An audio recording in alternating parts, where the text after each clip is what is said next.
Hi, Tom. Hey there, Steve. How you doing? Good to see you, sir. Good to see you. Sorry about your mother. Thank you very much. I appreciate it. Been a Had she rough been- go, but Had she been sick? yeah, she was failing. She had congestive heart failure, and she died at 94, and in September. So it was expected, but like we all of us know, at one time or the other, it was expected. But when it finally hits you, it's like a slam across the side of the head. Yep, that's true. Yeah, we had three close friends last week pass away. So That's striking. That's things happen in tough. threes. Yeah, things Yeah. happen in Tough. threes. People that lived in the Effingham area, Steve. One was out in our good friends out in Nebraska, and then another one was a church member, and the other ones were good friends that lived in, and they live in Georgia now, but he and I lived in the same neighborhood in Virginia. In fact, he was my supervisor, but it's his wife that passed away. But they were all three close friends. My condolences to you, Yeah. Steve. Yeah, thank you. And one was one was 90, the other two in early 80s. So, but one had been sick. She'd had a lot of problems, so that was not unexpected for her. Yeah, it's like you say, Tom. You can expect it, but when it happens, it's altogether different. You just can't prepare yourself for it, even though you know it's going to happen. Absolutely, absolutely. Now, Steve, aren't you getting ready for knee surgery? I am. At first week of November. How's that coming? Good. It's I just have one, but it's just a partial, so it won't hopefully be too bad. But I've got one bone in there that's just bone on bone, and that I think come from 28 years of pitching fast pitch softball. That's tough. Yeah. Hi, Ron. Mr. Brohammer.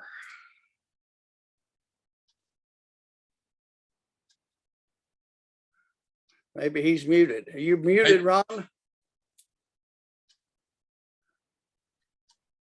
I actually am not showing any audio for Ron at this time.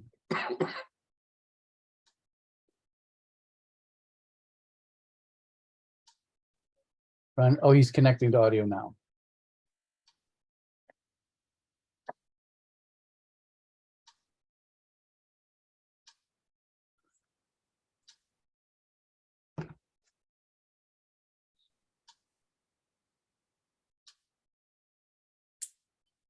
Mr. Story, you're looking good. There you are, Ron. There they are. Too many clicks to get this thing to work. I hear you. Crazy, crazy, crazy. You look too comfortable there, Ron. Pretty comfy. Yeah. I'm in my old, I call it pinky. How was your trip to Germany? Was outstanding. Good. It really was. It was really outstanding. It was, we did the kind of Sound of Music thing. We visited several other places that Sound of Music was filmed at. You kind of thought when you saw the movie, it was filmed all at one place, but it was kind of scattered around several places. Of course, that was in Vienna. In Germany, we visited the castles and several of the castles that the crazy whatever his name was built, and the main part of that trip was a passion play. That was outstanding. So yeah, it was all in all just a great trip. It really was. Oh, good.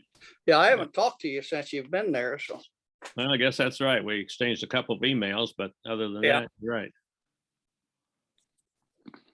I'm glad it was a good trip. Mm-hmm.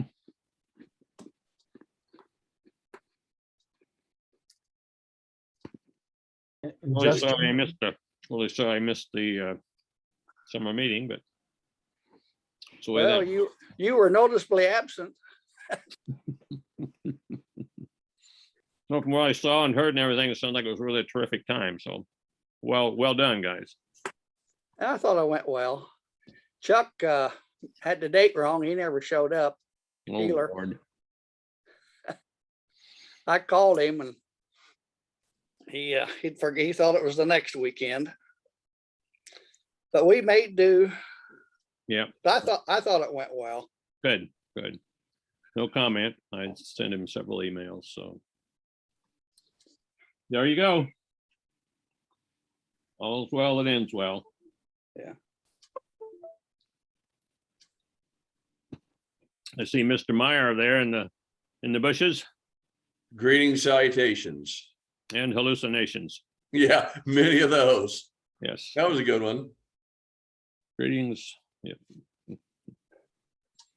What's going on in St. Louis? Town's geared up for some baseball. Things are coming around in terms of people returning to the city for some activities, and tourism and things like that. I'm reading that there's a lot of activity with people kind of returning back into the central city. So that's good for the economy. Yeah, it is. That's great. Yeah. Excellent. There's, no, I thought that was, yeah, there he is. I see his nose. Mr. Ealer. Healer. And Justin is on the call. Hi, Justin. Hey, Justin. How's it Chuck. going, everybody? Chuck's quiet as always.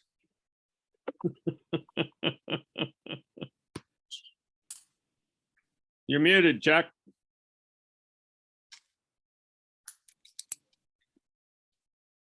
Well, okay then. There we go. Ah, you got it. Okay. How you doing, man?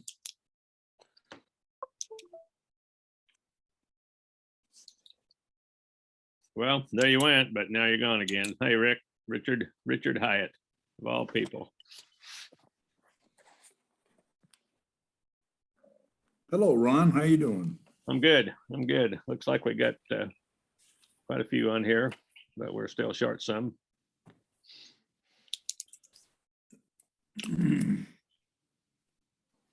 We had a good trip last week. We went out to Williamsburg and the East Coast on a bus trip. Williamsburg's pretty neat, isn't it?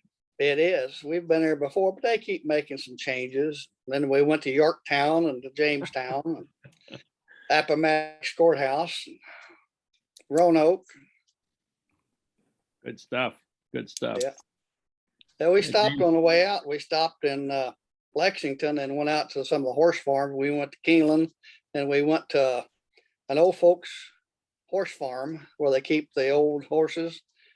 Jeannie got to feed. I didn't participate, but she fed carrots to some Kentucky Derby winners like Silver Charm and some of the older horses. Woohoo! It's kind of like feeding carrots to you, isn't it? Yeah, just about. Oh my. My. My girlfriend's from there, and that is one thing they take serious is them damn racehorses. Yeah, they do. Damn expensive blue.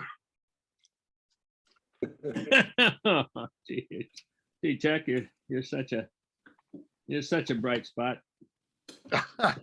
It's only going to get better, Ron.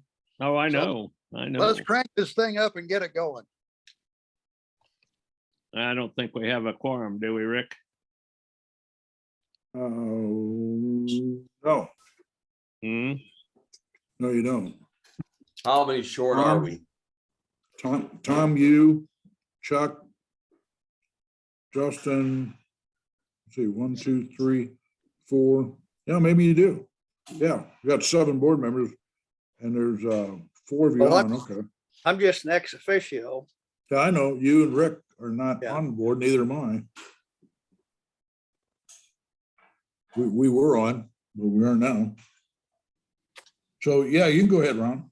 All right, well, let's get this rolling. So Rick, go ahead and I guess you got the roll called already. So what's the first on your agenda? You want to do a finance report? Well, the first thing on my agenda is the secretary minutes, but as you can tell with me feeding my face, I didn't get back in town in time and I was supposed to be at my office and I didn't make it. So I'm sitting at my kitchen table. I don't have any minutes. So treasurer's report. Let the record show that we had a meeting. Yeah, we'll get it. And We'll get our it. treasurer's not going to be with us tonight. I think he sent everybody a copy of the, excuse me, a copy of the report.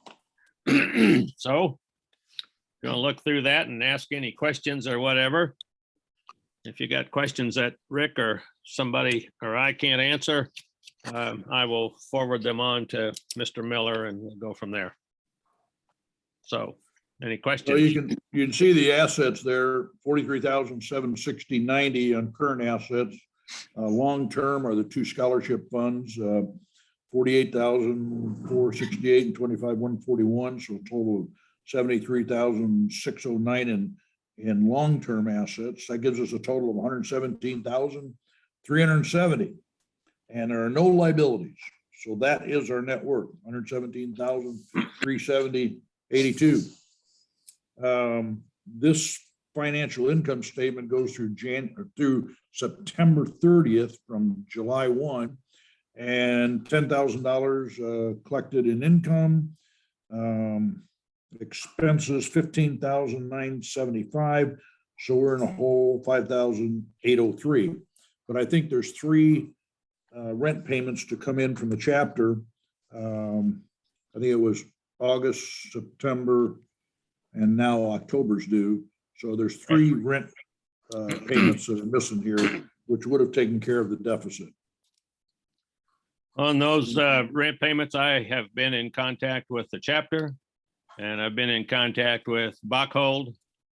And the chapter keeps telling me that they've had problems with Alpha Phi and they've got those straightened out. And they had a absolutely horrendous electric bill, I think, I don't know, August, maybe August and September, like something like $1,400 a month, which is absolutely insane for that place they live in, but that's another story.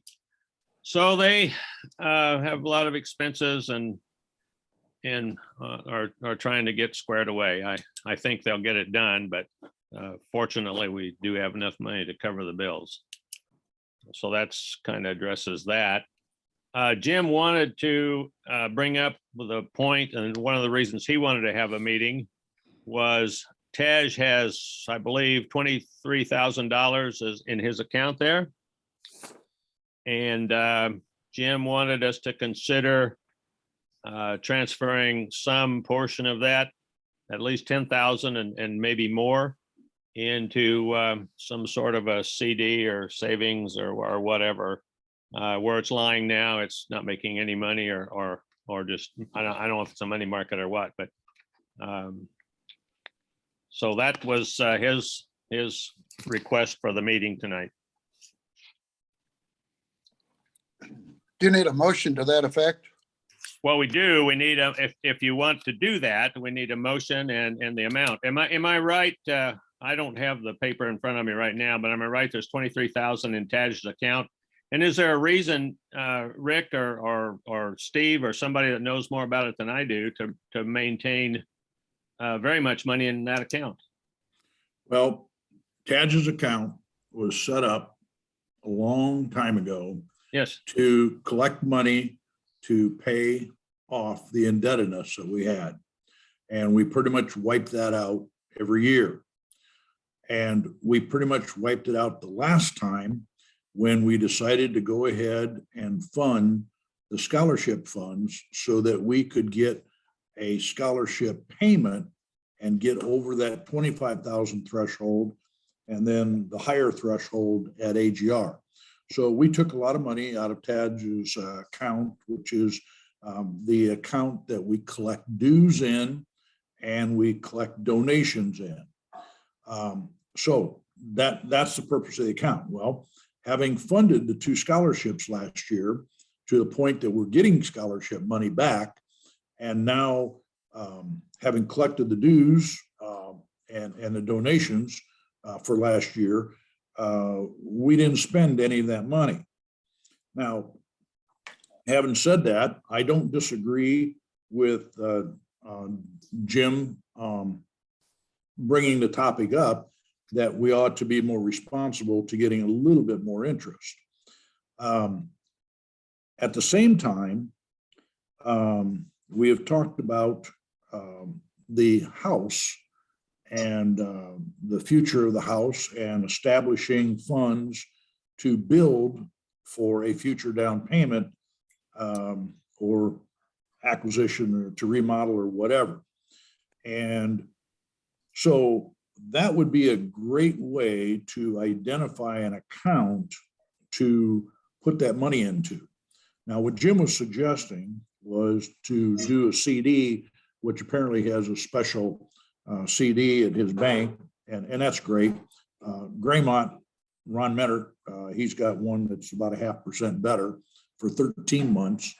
But I would like to maybe have a little bit more in-depth discussion and say, you know, why don't we be a little bit more aggressive? Now, I don't know how all of you feel about the stock market, but the stock market and the bond market is always on a cycle. We've had a 10-year bull. We've had a 25% drop, and we're coming back a little bit. I don't have a crystal ball, but if we think that we've got 3 or 4 years to build up enough money to have some kind of a down payment, I would say we ought to look at pulling $20,000 out of Tad's account and earmark that for housing, and maybe be a little bit different in our investment of doing like a balanced fund, which has like 50% stock and 50% bonds in it.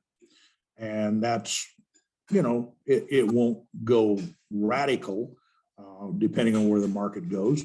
But I can tell you, you're not going to get any growth out of a CD. And I'm not opposed to banks. Don't interpret that. I'm just saying, hey, let's be a little visionary here. And if that's not funds that we need to pay any expenses right now, and we're getting close to having another dues round and a Hawaiian raffle round, why don't we establish a housing account and just, you know, keep it out there and let it build and let add to it, and we've got a place to put it. So that's my 2 cents worth. And I would also suggest that it be an account like maybe with Vanguard and a balanced fund where there's no fees aside with it. Okay, that's my 2 cents. Well, we have a housing account with AGR, which has no money in it. But Ron, the thing that I'm, yeah, and with smaller dollars, you know, we can certainly qualify for pulling that out for educational type related expenses, but we get into architect fees and brick and mortar and stuff like that that could be a part of our bigger picture. I think we just need to have a plain old investment account because there's some restrictions on the housing fund, I think. There are indeed. It can be used for fundraising.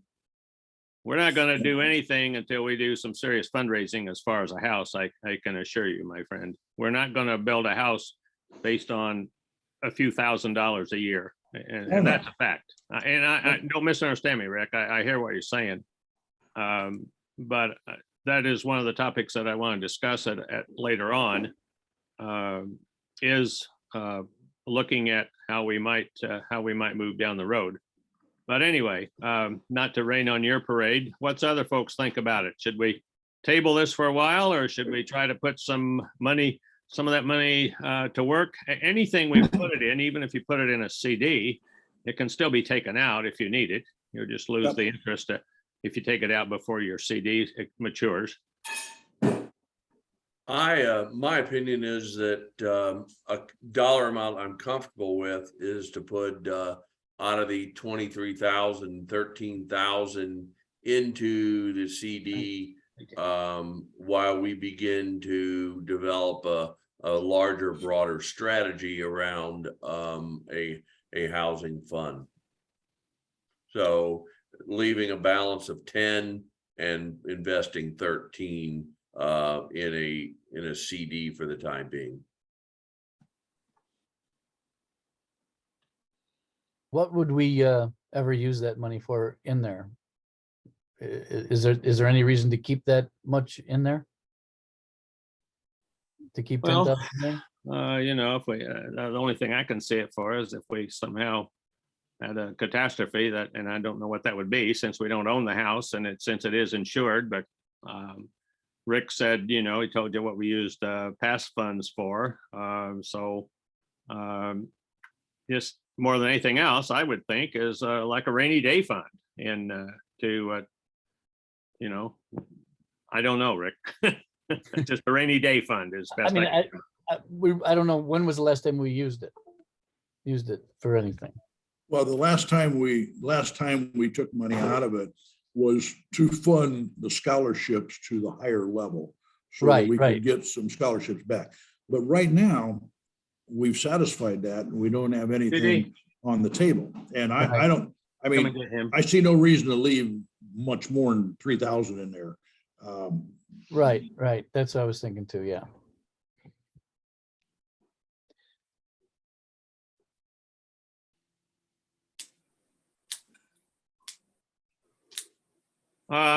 Chuck, would you maybe throw out a dollar amount you were thinking of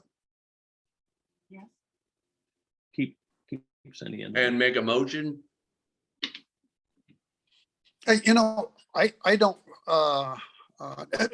with this discussion, I'm tending to go toward a larger amount.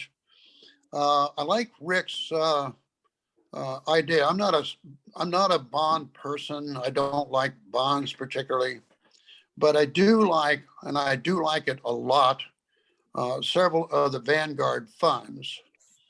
CDs, while they're better than a passbook account, are not setting the world on fire. And I think Rick's position really is we'll get some interest, but where you really count on things with a company like Vanguard or other mutual funds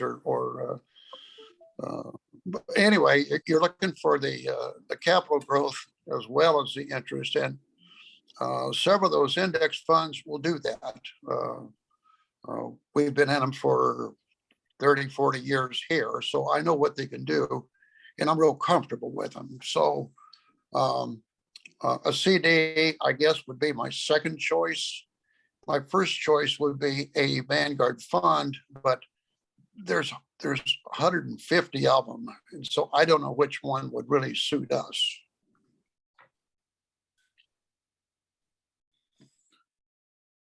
I have 4 charity portfolios that and foundations that I have Vanguard funds in, because I don't want a fee on any of that. And it's like my church, it's like the Illinois Farm Managers, the local high school education foundation, and what's the 4th one? I can't think of the 4th one right now, but anyway, I've got a mix of 4 to 5 mutual funds in each one of those that has about 10% aggressive and about 30% conservative and about 30%,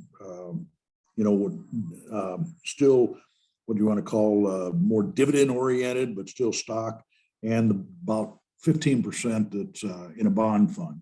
So it's very diversified, and I just picked them out, and they are, even today with the market being down, still the best returning of the funds that Vanguard has. And like I said, there's no sales charge on them when you go with Vanguard like that. And I watch them all the time. Justin, I think everybody's had some comments here, but haven't heard from you. What's your thoughts on this topic? I'll be 100% honest with you. You guys are probably a lot better at the financial advice and financial planning on money markets and CDs and Vanguards. So I think maybe I'll just sit this round out. Okay, good answer. Good answer. Personally, I have a tendency to lean towards something a little more aggressive than a certificate of deposit, but I only vote when there's a tie, so I still don't hear a motion to do anything, and I don't know if you want to chew on this for a while and get back to it later on in the meeting, or kick the can down the road to another meeting, or take action on it now, whatever is your pleasure. Well, my question to you is, should Jim is our official treasurer and kind of our financial manager, should he be included in this discussion before we make a decision? I think that's up to the board. He is the treasurer. He's not the financial manager as such. However, that said, he wanted to, his topic was to take some of that money and put it into a CD. Of course, that's what he thinks. He's a banker. So whatever, if you guys make a motion to move on, we'll move on. If you make a motion to wait for Jim, or just want to kick the can down the road, then so be it. I'll make a motion. Ron, What's your I, motion? Go ahead. Somebody's talking. Who? yeah, I was, Ron. I'm not a voting member, but when I look at this, I think, point you made earlier, we're not going to be doing much with this, if anything, for a while. And to start something building, I don't have a problem putting 20,000 in a diversified fund. I think we'll get more out of that. I don't think the market's going to go a whole lot lower. It could, but you've got a lot of diversity in there, and it's still going to If make it goes more. lower, I'm moving in with you. All right, I got plenty of bedrooms. But I thought about that before, and I'm a treasurer of an organization here in Effingham, and we're looking at that too. So I don't have a problem, putting 20,000 in what Rick's talking about, a diversified fund. If we thought we were going to use it anytime soon, I might be looking at it differently, but I don't see us doing anything for 3 or 4 years with that money. Then we're going to be Right. raising some more. But even so, you can take it out of a fund anytime, can you not? You can, So but I'm looking at it from a growth standpoint. well, sure. Yeah. But if you put it in a CD, even a 6-month CD, and you needed it and you wanted it in 3 or 4 months or part of it, you would basically lose everything. If you put it in a growth fund, you might make a few $100 on it. So I mean, even if you were going to, I guess what I'm trying to say, even if you were going to use it sooner than expected, Yeah. if there's any growth at all in the market, you would have a tendency to make more money than in a CD. I think that's a very valid point, unless the market continues to crap. I'd like to make a motion. Go for it. I move to allocate 15,000 to a Vanguard, to a growth fund, chosen. All right, I'm gonna leave it simple. I move to allocate 15,000 to a growth fund from the TADS account, along with 5,000 going to a CD at a CD, and that's all. That's what mine is. So 20,000 total, 15 and 5. Did you want to put a time period on that CD? A 1 year or 13 months or whatever I heard you say earlier. Okay, 13 months, I think is there a second to that motion? Yeah, I'll second that. I think that's a good move. Okay, Ealer's seconded. Is there any other discussion or comments on this motion at hand? I just have a question on when you mention a growth fund. That's a little different than what Rick was talking about there, because you've got growth funds and income funds and other things in those Vanguard accounts.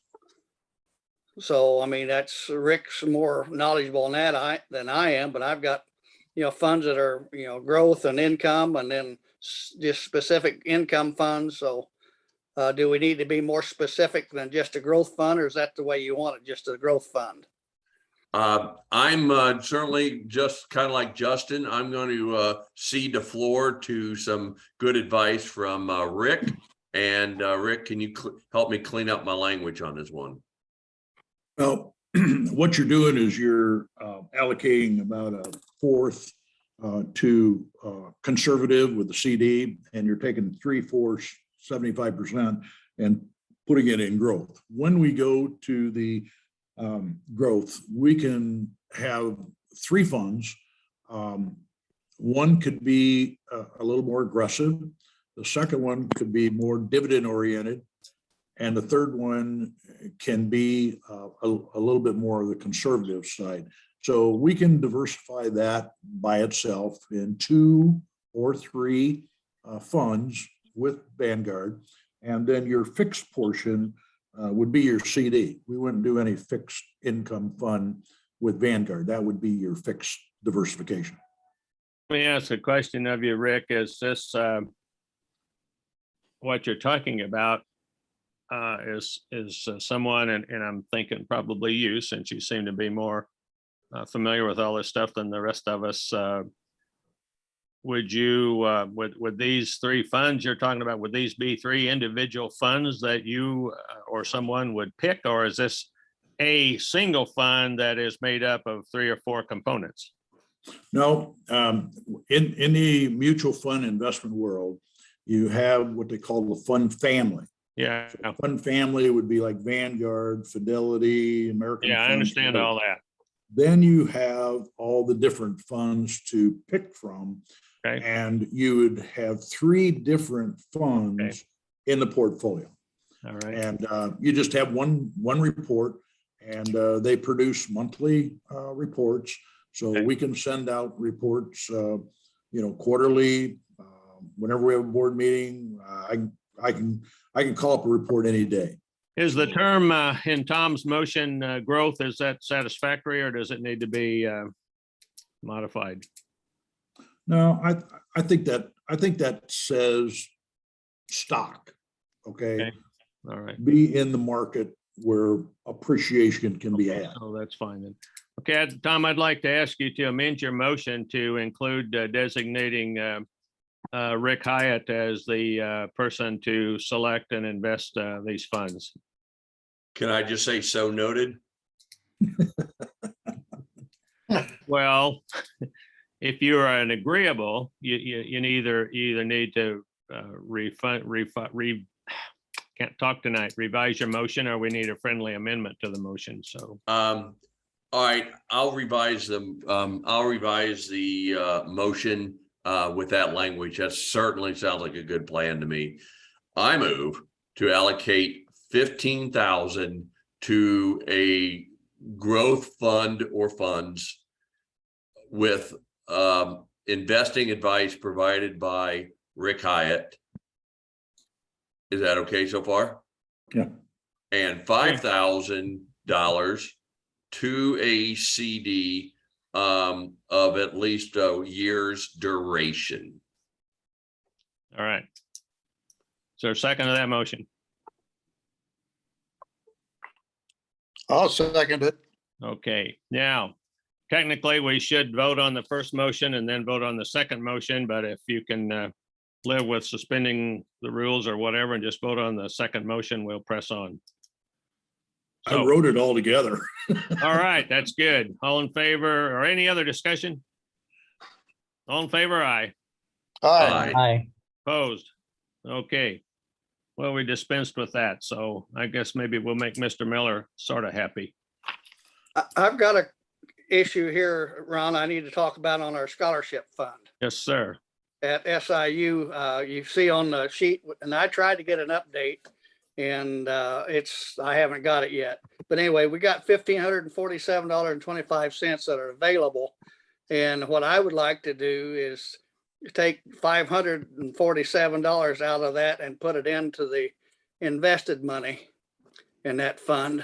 Because this 1547, I found out, it's not invested, it's just sitting there. So leave $1,000 in it to pay for those 2 scholarships, and then reinvest the last $547. Where do you want to put that? Back into in, the SIU back fund? into, yes, back into that fund. The SIU fund. Yes. Oh, yeah. Oh, well, yeah, that's okay, because I thought you were talking about putting into this fund, and you can't do that with No, scholarship. I just Okay, re- okay, reinvest it, but I've got to have I got to write them and tell them to do that. So I wanted to get authority to do that. That's the reason we haven't done it before. okay. Is there any objection to that? By acclamation, then hearing no objection by acclamation, you're directed to do that. Okay. And we should, and I don't know in that money, whether at the end of the year, which came about July 1, we may have more money in that, but if it's liberal enough, I can just leave 1,000 and reinvest the rest of it back into the fund. Is that correct? Sounds like a plan. Okay, and then we'll get another update at the end of the year, December 31st. Hearing no objections, then it's so noted. All right, anything else? Anything else under treasurer? I guess our AGR scholarship man is not on the line tonight, so. How does that work with the other scholarship, Ron? Is that the same thing where we build up cash there? What do we spend? No, about it just continues to fund. And then whatever each year where there are so many dollars in whatever fund you have that are available to use. If you don't use it, it just remains. So if there's right now in that one, I want to say there's about 2,300 or 2,500 available. If we used $2,000, that 300 would stay or whatever. So yeah, it's just a fund. Well, that's what I thought the SIUs was till I found out differently, or they told me. But I'll do some more follow up. I see what SIU's doing. They just pull the whatever funds they make in a given year, they pull out. I see. AGR does not do that. It's just funds available for the chapter to use. And it's interesting, as you guys know, I'm the treasurer, and you cannot believe some of the donations and some of the amounts that some of these schools and some of these fraternities have got. I'm shocked stupid at the money that some people write checks for. I mean, I really am. So anyway, be that as it may. Rick, what's next? Okay, well, we're ready for an advisory report and a chapter report, which we might have to skip. I don't think we got either one of those. Like I said, I've been in contact with both Riley and with Buckhold, and I signed all the contracts with all, so they got all their contracts signed. Everybody signed their contract. They all have either a parent or a sponsor that have co-signed the contract. So if we don't get money, as far as I'm concerned, we would actually, the contract is with First Tier, so they should be the ones that would go after any unpaid balances. But somehow the way we have this convoluted deal set up, they pay the money. I don't understand this. They pay the money to Alpha Phi. Alpha Phi charges a fee. Then Alpha Phi sends us the money, and then we send the money to First Tier. I haven't got my mind wrapped around that yet. Ron, let me help you there just a second. I found out when it started, the reason it started. When they pull the money from the guys for rent, it's ACH, it's out of their account. And that disciplines the guys for making the regular monthly payment unless they don't have any money in the account. Yeah. And that's how that got started. It is, like you said, a little convoluted, but what it did is it gave the collection of that rent a discipline, and Omega was willing to do that, collect that, and then turn it back so we can make rent. Well, apparently that's not happening because, as you know from Jim's report, and the fact is they are 3 months behind. And the way the contracts read, when they get a month behind, they're supposed to start being charged a percentage processing fee and a late charge fee. So that does not seem to be happening. So I'm really very confused. Riley told me that they had a problem with Omega Phi, and then they got it all straightened out and everything was good. Well, doesn't sound too damn good to me when we're 3 months behind. That said, as I said, they had I don't know, some crazy $1,400 electric bill, and they pay all the expenses at that house and still have to pay 342 or whatever dollars it is a month. They pay the water, they pay the internet, and they pay the electricity bill. Which leads me to my next topic, which again I'll get to in a little bit. But they're really being bled. There's no question about that. So your So housing report is the next topic. so yeah. So anyway, I went down to Carbondale a few weeks ago, and I've made a report, I think, to some of you. And Tom Meyer was there also. We attended one of their it was actually their second chapter meeting.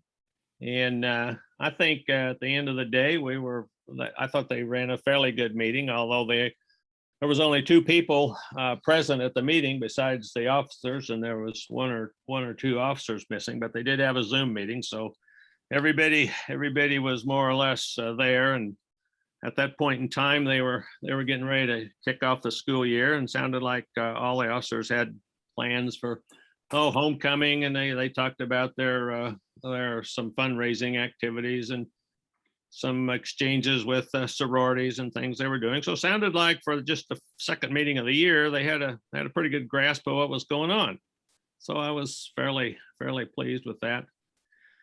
I also that same weekend I went and visited with top tier, the first tier, the house managers now, and they seem very, very nice and cordial,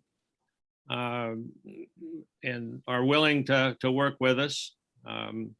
We talked about the damage that was done in the house, and that they did get paid for that. The guys finally paid the bill through Jim, and Jim, I believe, has paid first tier, so that's taken care of. I don't think the bill that Charlie ginned up has been taken care of. I'm not aware if it has been, so that's not good. I drove around Carbondale and looked around at various things, and I gotta say, and I'm really kind of glad that the active chapter representative is not on here, but that house, in my mind, is a friggin' dump, and it isn't going to get any better. And I'm at kind of a wit's end personally as to what to do and how to proceed. I've talked with Greg Webb about some things. I've talked to Rex Martin at AGR about fundraising. I've talked to Carol Johnson, who's AGR's kind of personal fundraiser. I've talked to Aaron Parker, who is with a company called Pennington, who is AGR's, I guess, Pennington is a company that all of the AGR chapters and AGR themselves have used in major fundraisers. Pennington also did a fundraiser or helped Phi Sigma Kappa at SIU. So Pennington is familiar with Carbondale. The Aaron Parker, who's the individual that I've spoken with, had a family member at Carbondale, was a Saluki at Carbondale. So there's probably a certain familiarity there that we might not find with other organizations. So why do I talk about a fundraiser? And when I say fundraiser, I'm talking, the $3 million plus fundraiser, the fundraiser that would allow us to build a house and to acquire property and to move this forward as we should.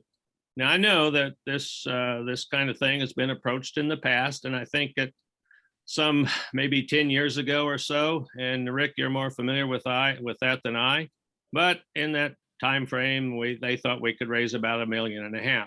Well, we've got over 1,000 brothers now scattered around the U.S., and some of them are pretty successful. And so I suspect that if we got a committed group of people, we could probably raise in the neighborhood of 3 to 3.5 million, which in my opinion would be the minimum to build a, say a 20-person house. I think 20-person house is the maximum. I've discussed that with Rex Martin also, who, is the AGR director. He's kind of of the same opinion.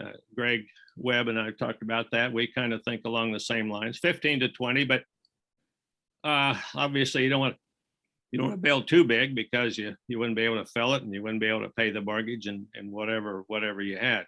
So that's a broad brush overview of what I've got in mind. I drove around Carbondale. Property of the dang university's sucked up everything that has any kind of a peripheral relationship to the school. I don't know whether it would be possible to buy even any property that adjoins the university, although I suspect it should, because in the the west side of the university, the northwest side, there's some properties there that I'm not very impressed with. And you may be able to get your hands on for, I don't know, maybe a few $100,000. In my opinion, we need in the neighborhood of 3/4 to an acre to build a appropriate house and have an appropriate parking lot for what we need. Maybe there's a possibility that we could buy one of the private dormitories that's been built there in Carbondale. I don't know if that's a doable do. And I'm just rambling here, guys, but I'm throwing out some ideas that I've been rolling around. Given we've been down this rabbit hole just a few years ago, whatever we do, we need to do very smartly and very carefully, because we ruffled some feathers a few years ago and didn't gain anything but heartache and spent a lot of money. So whatever we do, we definitely need a plan. As I said, I think a 20-man house with a kitchen, a meeting room, a room for a house mother. In my mind, that's the minimum. We won't really know how much it costs till we get an architect's rendering. And I imagine, again, because you're kind of in the business, Rick, you'd have probably a better idea what an architect's rendering would cost. But I think it would be $10,000 to maybe $20,000. I don't know. Does that sound reasonable? If we gave them some general rough ideas, Yeah. there's our $20,000. So again, I'm just talking, guys. So don't go into panic mode and throw something at me. Now, Pennington is, what Pennington does, and they do the same thing that this outfit did a few years ago. They learn about us. They look at who we are, what we are. They would figure out who the people are that have the ability to contribute some big bucks. And a handful of people would be the ones that would contribute the big bucks if you did a house build or a fundraiser. And when you say a handful, I mean really a handful. Probably not more than, probably fewer than 10%, maybe 5%, and maybe even fewer than that would be the majority of the contributors, if you got that far. So I don't know, I don't know. I don't know what to do. The house we got is just, I'm afraid if we continue in that house with the way things are going for very much longer, I know we've been there for 10 years, but I'm afraid that they're just going to say, screw it. They're just spending too damn much money for frankly, crap. Maybe I'm wrong, but I'll look around and see what's going on. If we did go into an agreement with somebody like Pennington, they would spend about 5 months doing their background, their homework, as they call it. And they do a deep dive for support. They would come back and they would tell us who, what, and how. They said, Aaron Parker told me there's 3 rules to success. The average participation overall is probably going to be 20 to 25%. that'll actually make a gift to the campaign. About 80% of the total dollars they raised will come from that handful of people, maybe 20% at the extreme end. 50 to 60% will come from 10 individuals. They say, I mean, that's their experience speaking. So that's where we are on that. We need to, you know, if we want to proceed, if we want to continue to live and thrive at SIU Carbondale, I think we're going to have to shit or get off the pot. And if not, I'm very concerned that there's going to be a bunch coming there like we had a few years ago with at 116, who got a belly full of it and said, you know, we're done. And beyond that, brothers, like I said, I'm I'm just trying to steer this canoe without a paddle. So what are your thoughts, guys? What do you want to do? What do you think? Ron, when you were in Carbondale, did you talk to anybody about looking for an alternative house until, because if we even go the route of building a house, finding a house, it's going to take a lot of time. Yes, sir. You talked earlier about an option of renting somewhere else besides this house. I did indeed, and but not in any great detail. I've just kind of brushed the surface. The guy that actually manages First Tier, I told him in general what, you know, not about the Pennington and that stuff, but as far as the house and and we're looking for something better. And he said, well, they may have something better. I've not heard back. That was probably just to placate me at the time. I don't know. His wife is a realtor in Carbondale. And of course, you know, there's other realtors in Carbondale, but that would be a good in. I asked him to put her on alert to look for properties and whatnot. That's only been about, I don't know, 3 weeks ago or so. So I haven't really followed back on that track, but that's the extent of what I did, Steve. Okay. So I guess I'd say I kind of scratched the surface. I think Steve's question was a great interim step that we're going to have to do until we get to our ultimate objective, and that is to find another place to rent for a while. What do you think if it's possible, what do you think the chapter would think of taking over a floor at Thompson Point, which there's organizations that have done that now? I don't know. I talked to Susan Graham. I did not talk to the chapter. I talked to Susan Graham about that because I thought that Farmhouse was doing that. And apparently they did at the beginning. But Susan told me that Farmhouse is actually renting 2 houses now. They are no longer on the university campus. And I don't know if the university would even cooperate with us to that point. You know, we got the last annual meeting, we got this was that, well, maybe the university is going to build a new Greek row and yada, yada, yada. And Riley went and talked to what's her name, the dean of students, and she said, well, they told Riley the only way that would happen was if all the nationals all got together and said, okay, we're all going to build a house.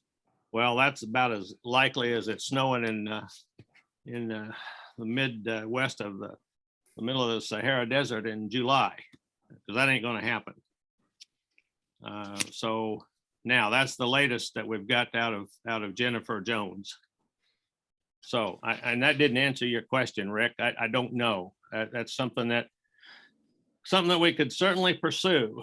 I'm going to try to get down to Carbondale a little later on in October and maybe again in November, which you'll hear from Tom after a while. He's got a report to make, and maybe I can do some more nosing around at that time. And I know Wyatt and Hyatt, you guys are both far more connected in the with the university and everything than I am, but I've got a pretty, I'm pretty inquisitive about stuff. I won't be talking to any of the big wigs, but I can do a lot of snooping around and that sort of thing. So either one of you guys might be better able to answer that question if the university would even allow us to do that. I think we'd have a better chance of maybe getting one of the residence halls off campus, but I don't know. And there again too, how many guys would actually live in the house? And one of the things is, we're dealing with older guys. We're not dealing with a whole bunch of freshmen and sophomores that's their first time away from home or whatever. And that's one of the things that this changing dynamic has of student population has given us. So here's what I found. So there. Good question, Rick. I don't know. Other thoughts? Come on, guys, chime in. This is we could be the beginning of a bright future here.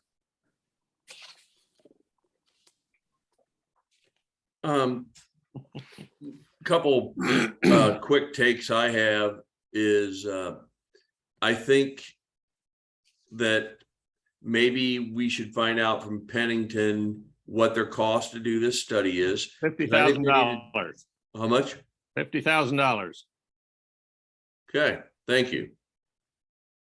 And I kind of support what you're saying, Ron, about, if we don't do something, even an intermediate step, we're going to be in trouble. I mean, anybody looking at a $1,500 electric bill divided by 10 people on top of everything they're paying, there could be a revolution against that, along with everything else that they have to pay. So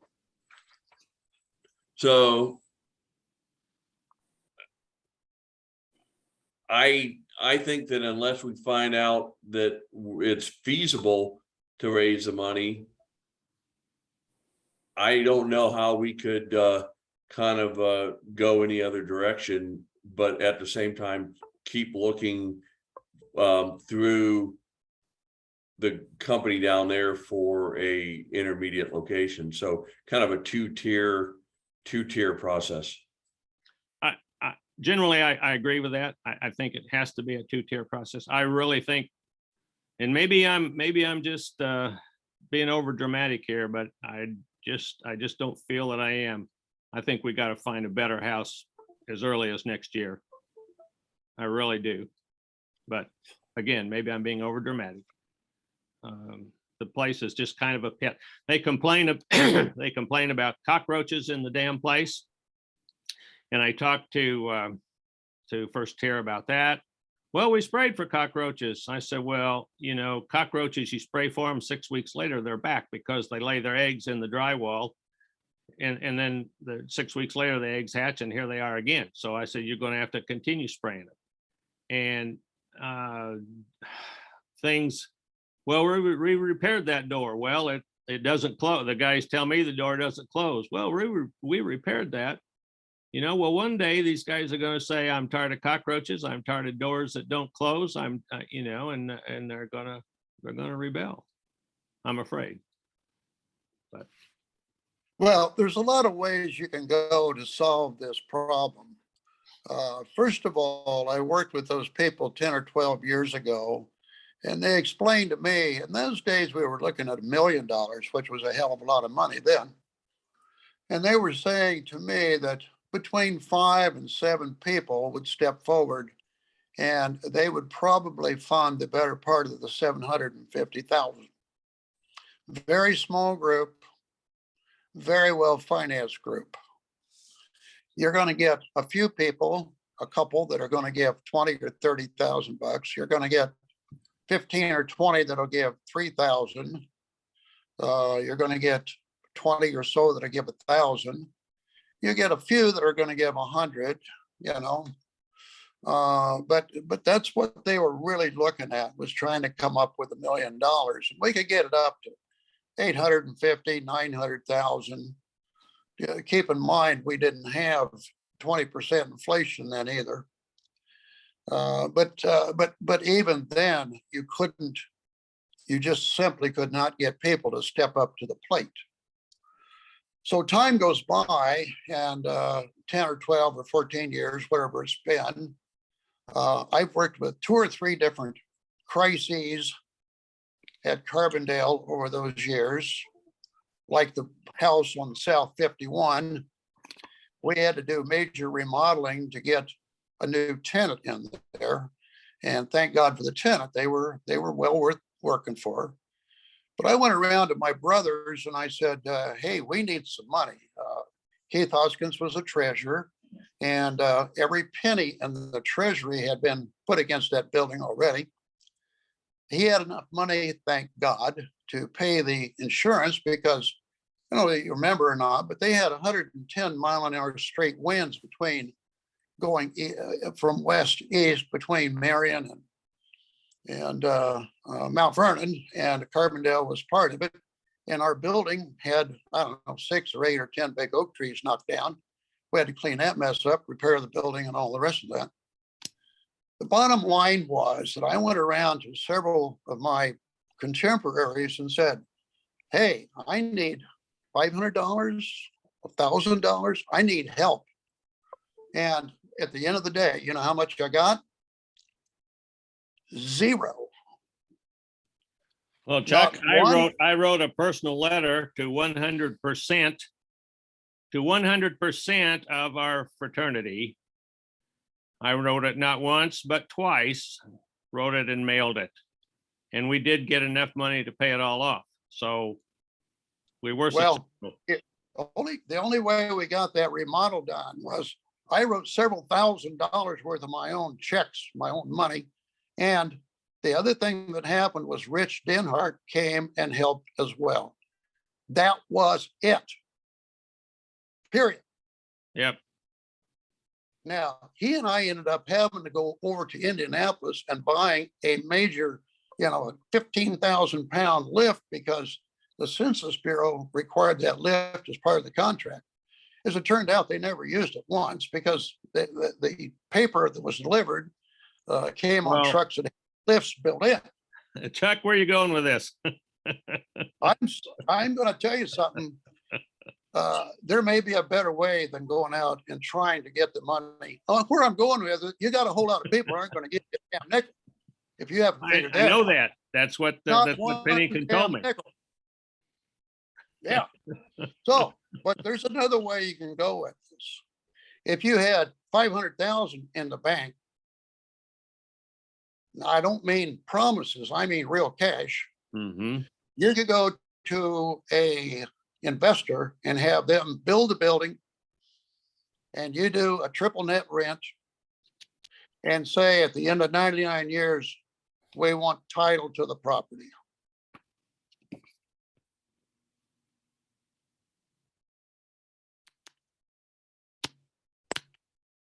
Hello. Yes. Easy, Chuck? quick. I don't think you're talking now 3 million. I don't think you think can so. come up with that in 10 years. I don't know.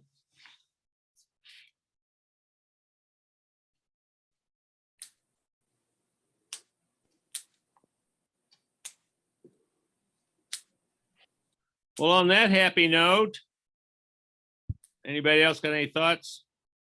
I do agree with trying to find them somewhere new to live. Because I mean, I lived in that house 5 years ago now, 4.5, 5 years ago, and it was bad then. So I can only imagine what it's like now.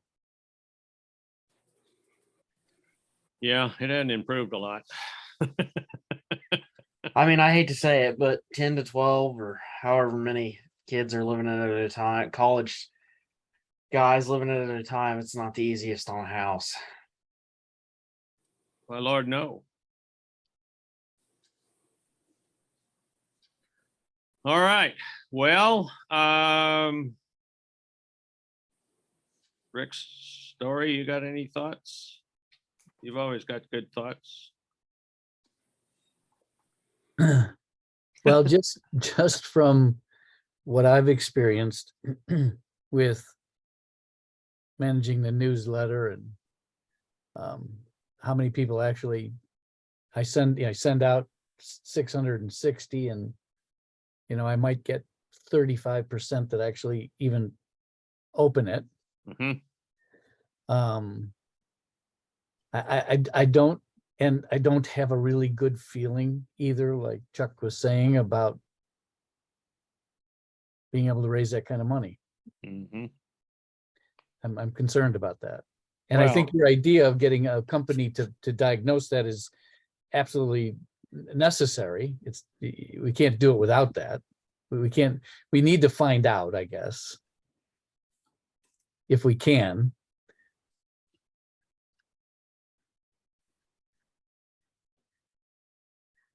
Uh-oh.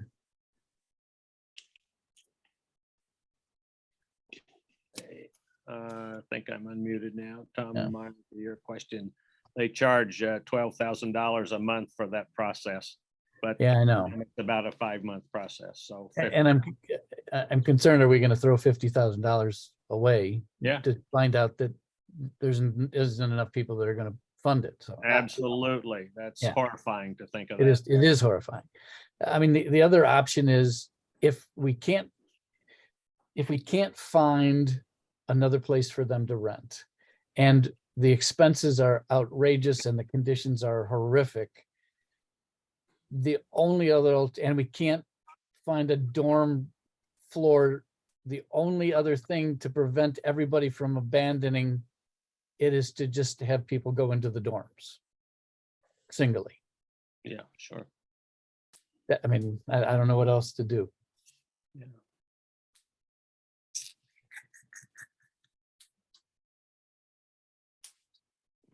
Rick Hyatt, do you got any thoughts on this? I mean, do you have Yeah, any- I think it's a stepping process, and totally.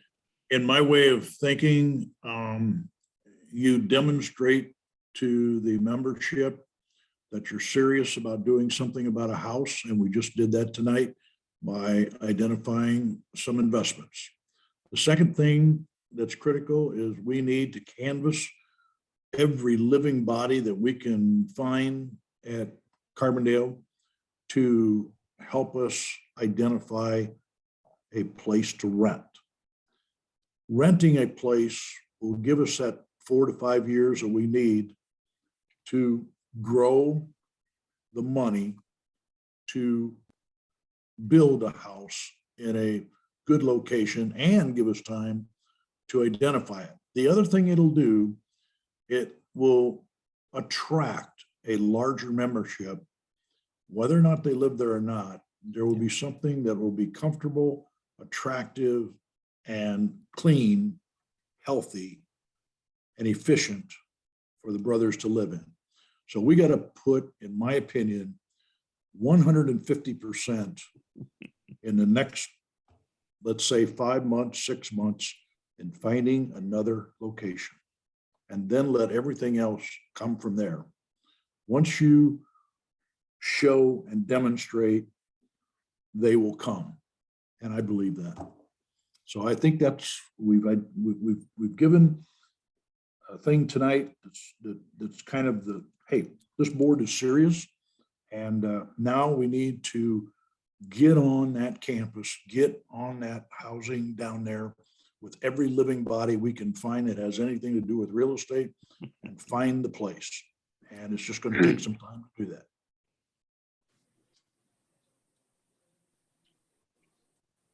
I think that's a good summary.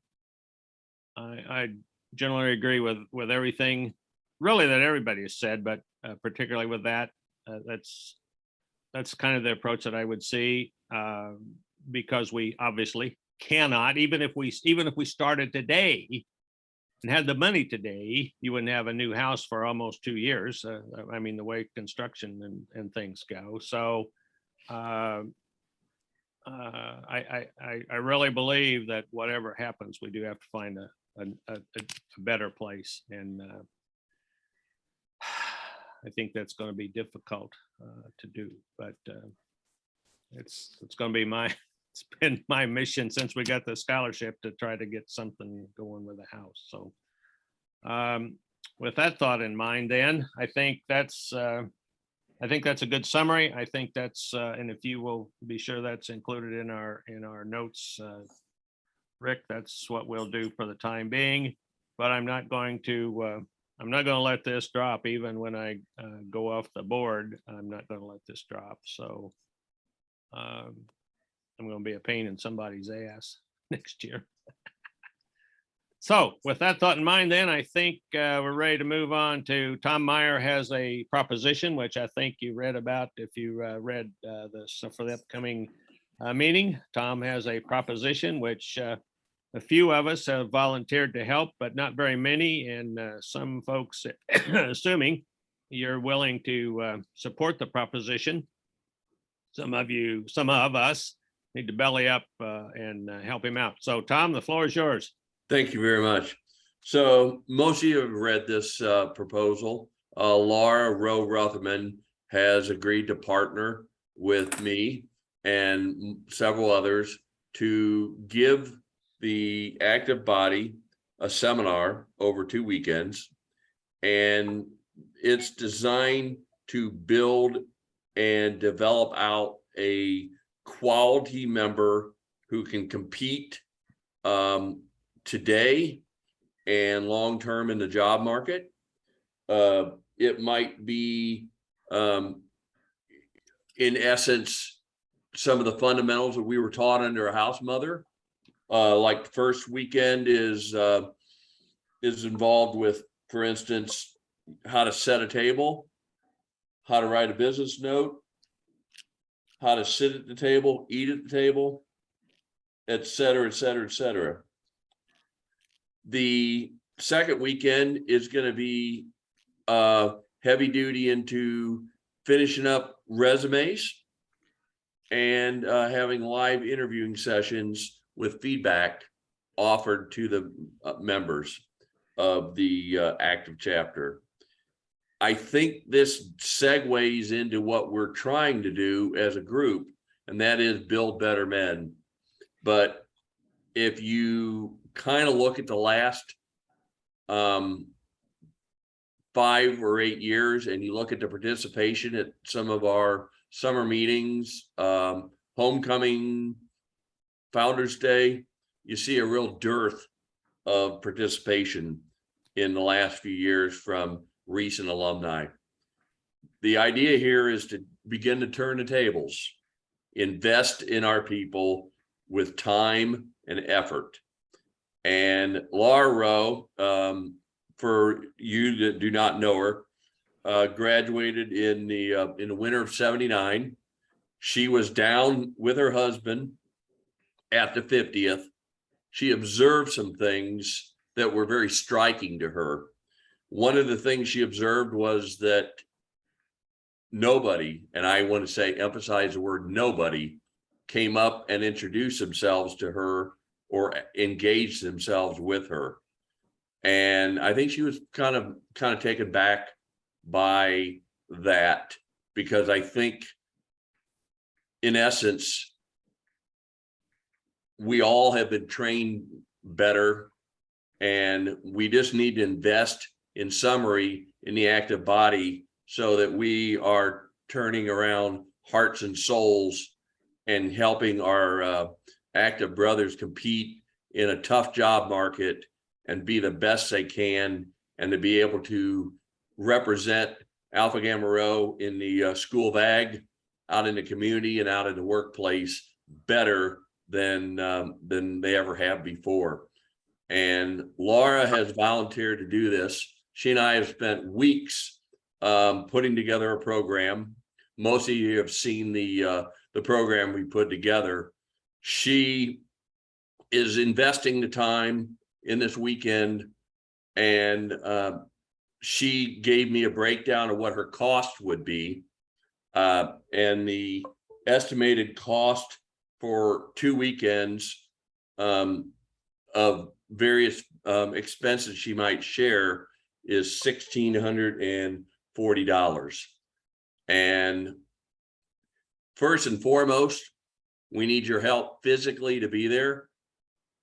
If you can't be there, I really need a buy-in from all of you to allow me to make a motion and pass the motion tonight to be willing to reimburse her for $1,640, which doesn't cover all of her expenses like food and things like that, but it does cover meals and gas.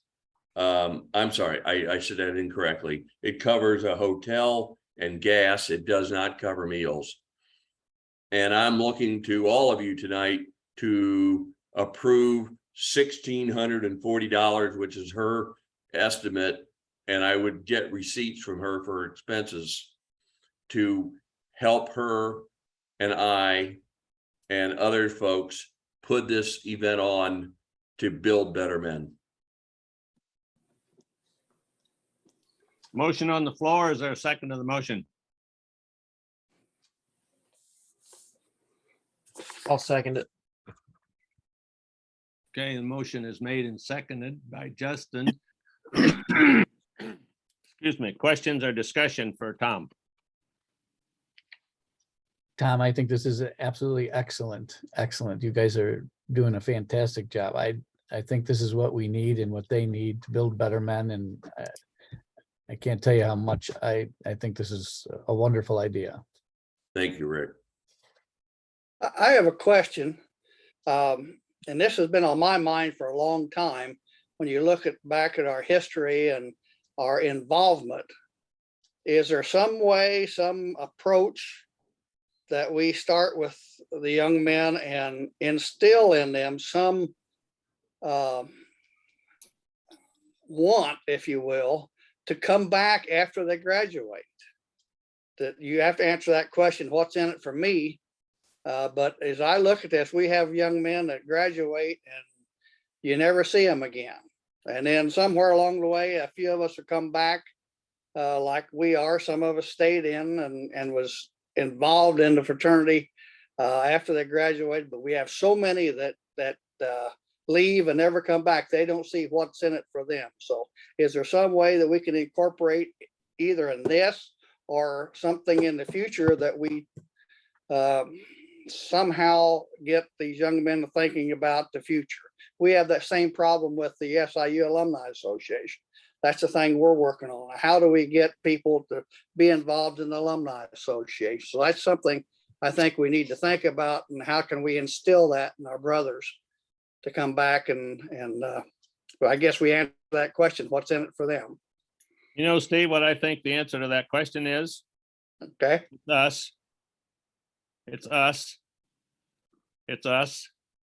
If we don't go back down to the school and talk to them and intermingle with them and mix with them periodically, even if it's only 4 or 5 of us, if it's done on a fairly regular basis.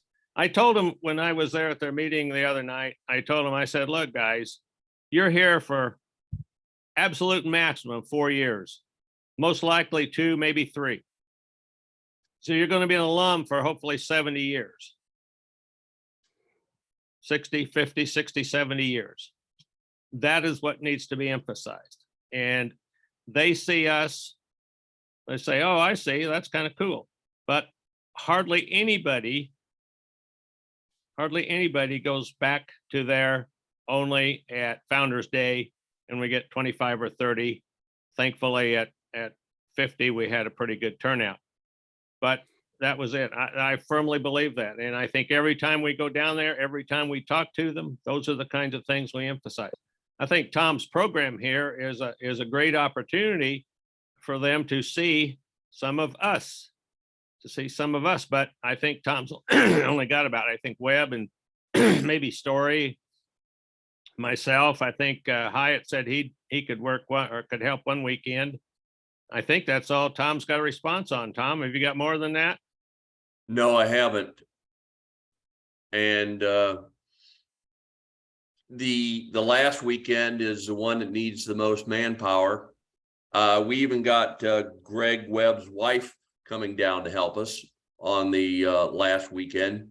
But I think I think unless we show them we're investing and we're not just calling up when there's a problem, but we're actually investing in them and showing we care about them, that's the only way we can begin to turn this ship around and the aircraft carrier around in the harbor. Totally And agree. I think this is a boots on the ground experience. And I think that that they were impressed that we came down for the first meeting or the second meeting of the year. I think it was a good chance to get to know these guys. And I can only ask for your support physically in person, or you're willing to invest $1,640 of fraternity money in these 2 weekends. And I promise you, I'll provide a report of what you get out of it. And I think that we have to begin to build engagement out of our active brothers, because if you look at simply, and I know I'm probably going in a deep direction here, if you look at our participation at Founders Day or summer meeting, it's circa everything up until about 1981, 82. Very, very few people participate after that. And you have to have long-term participation beyond 1982 for our group to survive and thrive. Any other thoughts, comments, discussion before we call for the question? No, Tom, I compliment you also on the initiative in doing this. And I'm sorry, I cannot help. You have picked the first weekend that I've got clients meeting in St. Louis. And the second weekend, I'm in San Antonio with the farm managers. I'm on the board. Hey, would you now. stop by and see my son and his family while you're down there, Rick? Sure, give me their address. Thanks, I'll do it. But the thing that you're heading on here is the beauty that I see is the interaction that you're talking about. And the topics that you're starting out with are the very basic ones of living. And these then can be carried over into, okay, how does corporate work today? Does corporate work by a dictator at the top directing and telling everybody what they're going to do? Or do they work by committees? Do they work by task force? Do they work by planning, long-range planning? That can all be brought in as to why brothers need to stay with brothers and support each other. So this is just the icing on the cake that can walk and develop and move through. You're going to bump into holidays here when you get done with these two, but right after we get done with holidays, we can pick this right back up and bring in other topics to help out. And, if you went back through, and I mean, I could send them out. If you went back through, let's say, the last 3 years of board members, if you wanted to concentrate on that group, there's other names there that could be picked up to come and help. And as we know, it's a matter of a phone call and saying, hey, are you doing anything? Here's what we got. Can you come and help? I can send out like the last 3 years of board members for you to get some more names. I'd accept that, and I'd appreciate it. Tom, Anything on that, else? Tom, Go on that first weekend, is that gonna kick off on a Friday night? Or is that gonna, Planning, organizing of the group, get everybody up to speed will be on Friday night, and we'll commence about 9 o'clock on Saturday morning okay, and then with run that, with the active members. and when will it be over? I was looking at this, and it looks like I'm going to push Laura when we speak tomorrow night. I'm going to push for her late afternoon on Saturday. I don't think that we're going to be able to get. The short story is, Steve, that she had envisioned it going longer. I think we need to give these active brothers a chance to study on Sunday, and I think it needs to be a one-day affair. Okay. You Well, say the next weekend is one day also, Tom, or not? Are you? The second one is also a one-dayer. Okay. So that means when I get the rooms, okay. All right.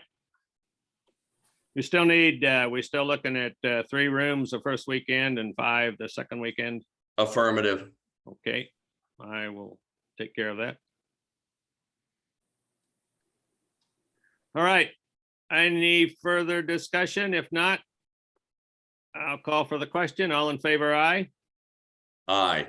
Aye. Hi. Opposed?